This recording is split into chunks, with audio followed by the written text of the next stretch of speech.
Hello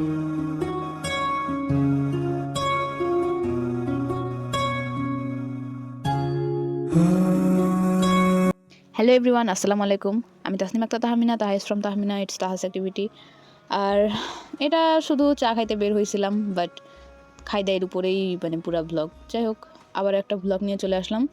আর তাহলে চলুন video শুরু করি। আর এখন আমরা বের হয়ে গেছি বাসার থেকে। আজকে আমাদের সাথে আমাদের বেবি নেই, মানে আমরা দুইজন বের হয়েছি। আর বেবি সাথে নেই মানেই আমরা হচ্ছে বাইকের স্পিড বাড়ায় দিয়ে যাওয়া আসা করব। বর্তমানে ওরকম স্পিডে যাওয়া হচ্ছে না, তবে আমরা পরে স্পিডে গেছি, তো সেটা ওরকম ভিডিওতে আসেনি আর কি। মানে ক্যামেরার ফোকাসটা আসলে গাড়ির স্পিডের ওই জায়গায় কাজ করতেছিল না, মানে অত বেশি ফোকাস করতে পারতেছিল না কত স্পিড উঠতেছে, তাই জন্য আর কি। তো যাই হোক, এখন আমরা রওনা দিয়ে দিছি, এখন আমরা চা খাওয়ার উদ্দেশ্যে বের হয়েছি। তাহলে চলুন দেখি শুরুতে আগে আমরা চা খাওয়ার জন্য কোথায় যাই।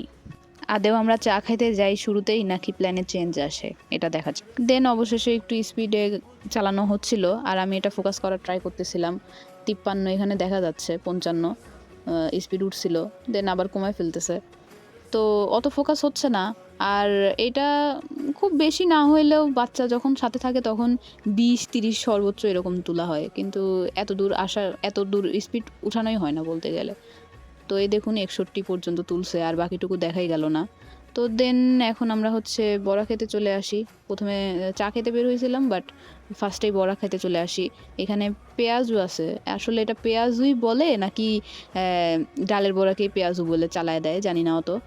তো যাই হোক, এখন ডালের বড়া আর পেঁয়াজু খাবো, আর সাথে ডিমের চপ বা আলুর চপ আছে নাকি সেটা জিজ্ঞেস করা হইলো। তো বললো যে ডিমের চপ নেই, এখনই সাথে সাথে বানিয়ে দেওয়া যাচ্ছে, কিন্তু আলুর চপের জন্য ওয়েট করতে হবে। বাট আমরা সেটা চাইনি, কারণ বাচ্চা বাসায় রেখে আসছি, এত ওয়েট করার মতো টাইম নেই। তো পেঁয়াজু আর হচ্ছে ডিমের চপ অর্ডার দিয়ে যে বসে ওয়েট করতে থাকি, দেন হচ্ছে চলে আসে।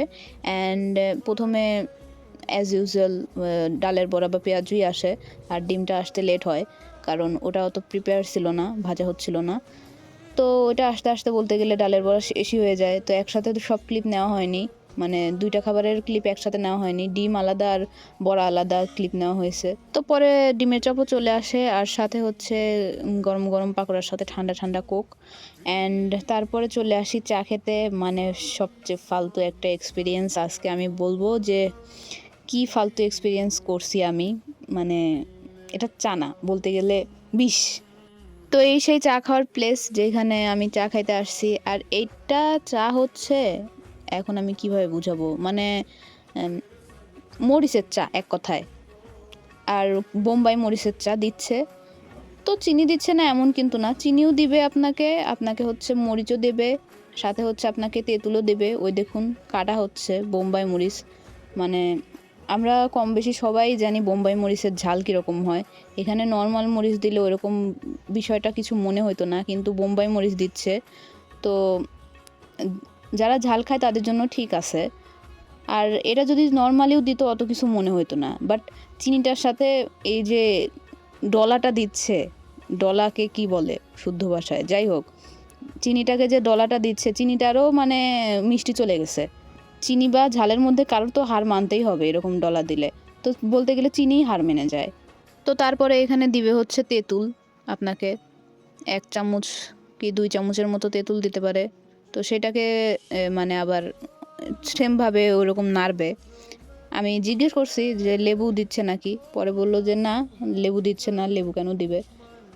তো দিতেই পারে, এরকম উইয়ার্ড রেসিপি বা উইয়ার্ড চা তো এর আগে শুনি নাই আমি কোনোদিনও, আপনারা কেউ শুনলে শুনতে পারেন, বাট এটা হচ্ছে আমি প্রথম শুনছি। তো এরকম রেসিপি নিজের মতো বানানো যদি হয়, বা যাই হোক যদি বানানো হয়, তাহলে যাতাই তো দেওয়া যায়।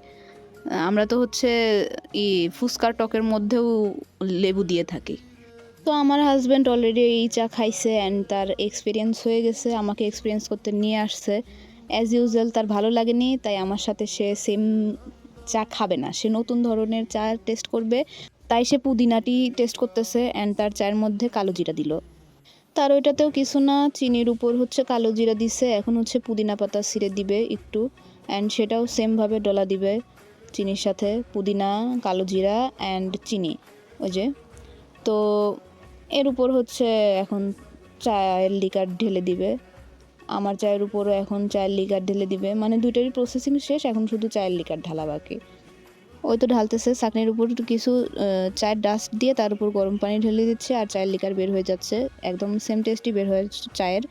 তো যাই হোক, এখন আমি আমারটার প্রসেসিং আবার বলে দেই। চিনির উপর বোম্বাই মরিচ যত পরিমাণে ঝাল খাবেন সেটাকে একটু ডলা দিবেন, তেঁতুল দিবেন, আবার ডলা দিতে পারেন, না দিলেও সমস্যা নেই। দেন হচ্ছে আপনি চায়ের লিকার ঢেলে দিবেন। আর পুদিনা চায়ের ব্যাপারটা হচ্ছে চিনির উপর পুদিনা পাতা কালো জিরা দিয়ে ডলা দিবেন, দেন চায়ের লিকার ঢেলে দিবেন। আপনারা চুলার উপর চা জাল করেও ঢেলে দিতে পারেন, সমস্যা নেই। তো এখন আমি টেস্টের ব্যাপারে আসি। টেস্ট হচ্ছে, এখন কি বলবো, আপনি যদি ফুচকার টক খান, সেই টকটা যদি আপনি গরম করে খান, যেই স্বাদটা হবে ঠিক সেম স্বাদটাই। মানে আপনি হচ্ছে চায়ের কোনো টেস্টই পাবেন না, চায়ের লিকার যে দেওয়া হয়েছে সেটার কোনো টেস্টই আসবে না। আমার টেস্ট বাড অনুযায়ী এটাই প্রমাণ হয়েছে। আর এক্সট্রা একটা জিনিস পাবেন কি, সেটা হচ্ছে আপনার বুক জ্বালা পোড়া করবে। মানে আপনার যতটুকু না মুখে ঝাল লাগবে, আপনার পরে মানে বুক এতটা জ্বলবে যে মনে হবে যে আমার গ্যাস্ট্রিক হয়ে গেছে। তো তার উপর আবার একটা চিপস নিছি, সেটাও ঝাল। মানে মিষ্টি চিপসও তো আছে, পপার্স যাকে বলে, কিন্তু একটা রিং চিপস নিছি সেটাও ঝাল। তো যাই হোক, এখন আবার ওই চা খেয়ে আমি একটু শান্তি পাই নাই। চা খেতে বের হয়েছি, কিন্তু চা খেয়ে শান্তি পাইনি। পরে আবার হচ্ছে মিষ্টি চা খাওয়ার জন্য চলে আসি, নর্মাল রেগুলার মিষ্টি চা যেমন হয় সেই চা খেতে আসছে আর কি। তো সাথে চায়ের সাথে টা হিসেবে নিতাম হয়তো বার্গার টার্গার কিছু নিতাম, প্রাইস কমই ছিল, রিজনেবলের মধ্যে ছিল। বাট এইখানে ব্যাপার হচ্ছে যে রাত 10টা-11টা বেজে গেছে অ্যান্ড তাদের সব কিছু মানে প্রায় ক্লোজ, কোনো কিছুই বলতে গেলে অ্যাভেলেবল নেই। তাও আবার চা কফি যা আছে সবই মেশিনেরটা পাওয়া যাবে, এক্সট্রা কোনো কিছু পাওয়া যাবে না। পরে বললাম যে ঠিক আছে চাই দেন আমার জন্য। পরে বলল যে চা কিন্তু হবে শুধুমাত্র লাল চা। তারপরে আর কি কফি নিলাম। দেন খাওয়া দাওয়া শেষ করে এখন আমরা বাসার দিকে চলে যাচ্ছি। এক ধরনের চা খেয়ে তার উপর আবার চা খাবো, এটা আমার জন্য নিউ ছিল। প্লাস হচ্ছে যে চায়ের এক্সপিরিয়েন্স করলাম, বাবারে বাবা, সেটাও আমার জন্য মানে একদম নতুন ছিল। আর আমার হাজব্যান্ডের পুদিনা চাও আমি টেস্ট করে দেখছি, সেটার কোনো টেস্ট ছিল না, পুরাই ফালতু। মানে ওইটাও বলতে গেলে পুদিনা পানির মতোই লাগতেছিল, অত চা চা ফিল আসতেই ছিল না। তো এই ছিল আমার আজকের ব্লগ, আশা করি আপনাদের কাছে ভালো লেগেছে। Do like, comment, share and subscribe. আর আমার আরেকটা পেজ আছে নাম বাহারি কালেকশন, সেখানে আপনারা হার্বাল বিভিন্ন স্কিন কেয়ার জিনিস পেয়ে যাবেন, যেমন body scarf, shampoo, hair oil, face pack, makeup remover, বিভিন্ন ধরনের টোনার, হেয়ার টোনার বা ফেস টোনার, আবার সেরাম পেয়ে যাবেন বিভিন্ন ধরনের, সবই অথেন্টিক। যাই হোক, থ্যাংকস ফর ওয়াচিং।